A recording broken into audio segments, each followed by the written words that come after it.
Ladies and gentlemen, something very interesting nobody is talking about. Trump actually watched the Mar-a-Lago raid real time, according to The Independent. While it was taking place when he was in New York, Trump and family watched FBI Mar-a-Lago search on security cameras from New York, his attorneys reveal. This is really interesting, and it very well could help his lawsuit. Just check out the segment prior to this one. He's going to sue, according to The Hill, the FBI and Department of Justice, Merrick Garland. But here, Donald Trump attorney Christina Bobb said the former president and his family watched the FBI search in his Mar-a-Lago home in Florida on security cameras from New York. He's a former president of the United States of America. He has the power to declassify anything at will, and if it was restricted data, he almost certainly got his energy secretary to declassify documents. Now, there's no intent to commit a crime here. You would have to prove that he had secret servers hiding communication, which of course Clinton did. But no reasonable prosecutor, according to James Comey, would indict a Secretary of State who found creative ways, who knows how, of transferring top secret and special access and classified data from secure government servers onto her secret servers that President Obama didn't even know of, that he only learned about from CNN, allegedly. Of course, we know that's not true, but no reasonable prosecutor would indict.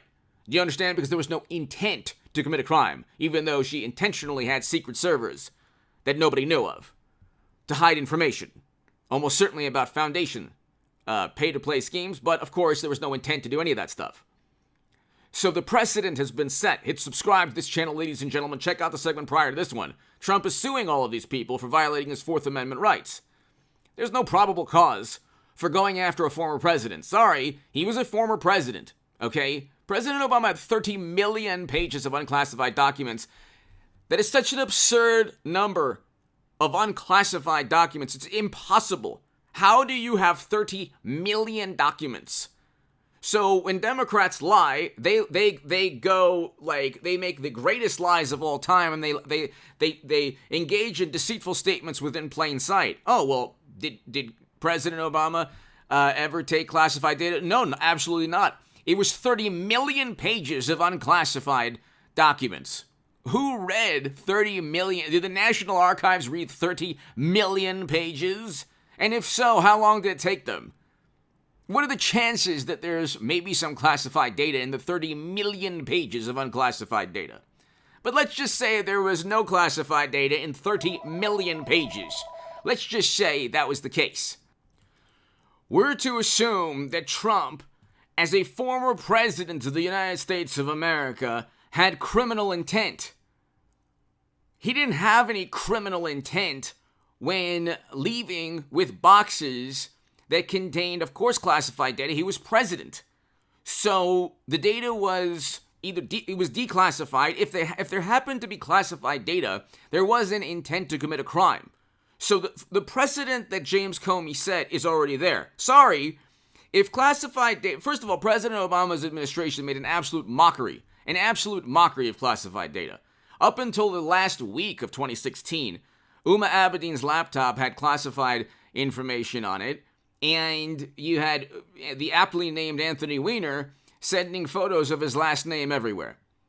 So they said Comey wrote a letter, and of course the whole planet said, "Wow, Clinton is, it was a failed cover-up."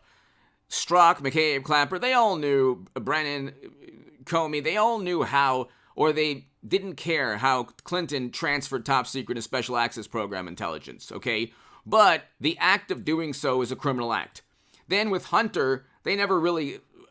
they've been investigating Hunter. It's not difficult to investigate Hunter. They're prolonging the investigation past the midterms because they don't want the actual corruption and criminal conduct of Hunter and Joe and James with 150 suspicious financial transactions that Trump doesn't have to ruin their chances in the midterms. They're going to get completely... It's going to be a political annihilation in the midterms for Democrats. But anyway, hit subscribe to this channel. We're going to zoom past 200,000 subs because of you.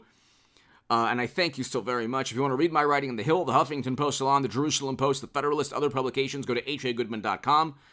Ladies and gentlemen, become a member of this channel. Hit subscribe. But here's the issue.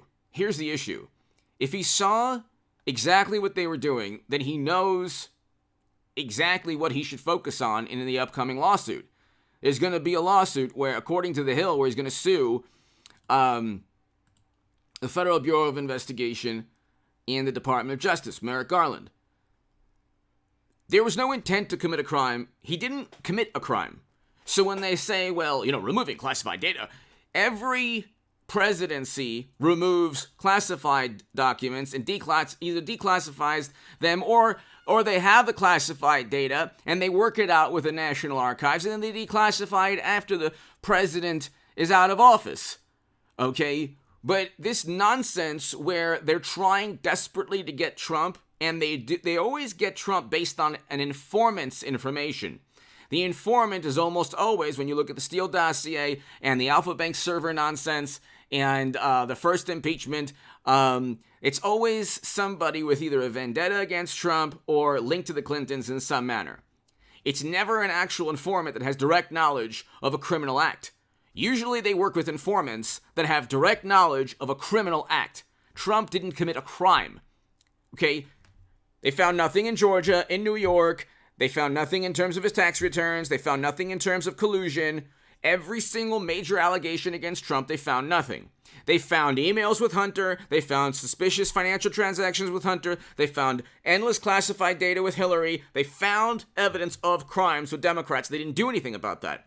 You have Jimmy Kimmel, Jimmy Fallon, Trevor Noah, Saturday Night Live, Seth Meyers. You have all of late night. You have the Washington Post, the New York Times, MSNBC, CNN, pretty much every publication out there, Rolling Stone. I mean, they say that we have a free press. How on earth can it be free if every single publication writes the same article? It's the same article. Trump is bad. He's horrible. He's bad for democracy. Time Magazine, Rolling Stone, BuzzFeed, New Yorker Magazine, New Yorker, Vanity Fair, Esquire, Washington Post, New York Times, LA Times. I mean, you can go on. They write the same articles. They might as well just have one editor for all of these publications. Is there one Trump supporter at Rolling Stone or Vice or BuzzFeed? Even one? There's 70 plus million Americans that voted for the orange man bad. Can you not find one journalist? Is there one editor? You mean to tell me in almost every single major publication, aside from like the Federalist and, the National Review and maybe like a handful of conservative publications, you mean to tell me in every single publication, in almost every single channel and cable station, aside from Fox, and even Fox News is like, not all together for Trump. You mean to tell me there's not one Trump supporter? Not one? And then the rebuttal is, well, that's just reality. That's just reality. Well, if that's reality, why aren't they reading Hunter's emails? Why did Twitter suspend any discussion? The social media algorithms are leveled against Trump.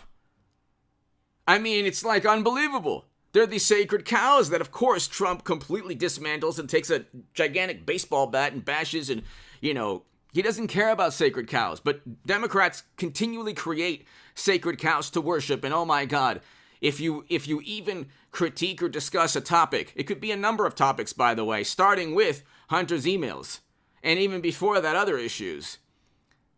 Then, of course, you should never have been born. You should not talk about it. You should, ask for forgiveness. And, of course, they'll make sure that you don't have any money in your pocket and you can't feed your family. And that's the way that they enforce their value system. Because their ideas are not influencing society in an organic, normal manner. Like, their ideas do not resonate based on the logic of these ideas. Democratic Party or liberal ideas generally resonate only through coercion and retribution if you oppose them. And what Democrats have, this is why they fight desperately against Elon Musk on Twitter. Reality doesn't work for Democrats, because if you actually debate somebody, well, there's Hunter's emails, they turn into a raging monster.